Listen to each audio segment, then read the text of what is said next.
Welcome to Brett's Brain version Team Dynamics when you're making a startup pitch. With the rise of accelerators and incubators and all these other programs out there that help founding teams take their businesses from point A to point B to point C, or whatever it is, teams and founding teams are making a lot of group pitches nowadays. I know in our program, we like to have all the teams on those first introductory calls and all the way through the end final decision calls.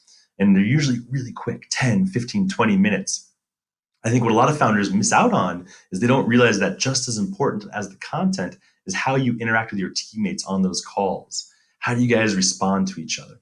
And two of the biggest mistakes that I see are, first, when founders talk over each other. So if a question gets asked to the CTO and CEO leaps over and jumps in, or if a question gets asked to the CEO and the COO starts talking instead, or if somebody on the team starts answering a question that's probably better geared towards somebody else that's on the call. That happens so frequently. It's really a huge mistake. So prepare with your teams ahead of time and think about who should be fielding what questions. The other big mistake is the opposite, where there's 4 people on a call and one person does all the talking.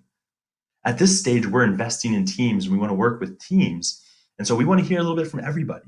So make sure as CEO, you include other people. If you get a question, give it to one of your co-founders and let them answer a question if you think it's in their field. Don't be afraid to do that. One other quick trick that I like is you always do introductions, and it's kind of awkward to introduce yourself. If you can come up with a fun, kitschy way to introduce each other or to introduce the team as a whole, that can really be effective. Remember, it's about personal relationships. We want to invest and work with companies that are founded by people that are enjoyable, that fit our culture, that we want to work with. So be really thoughtful about your team dynamics on those calls. Don't ignore it. It's oftentimes just as important, if not more important, than the content that you're saying itself.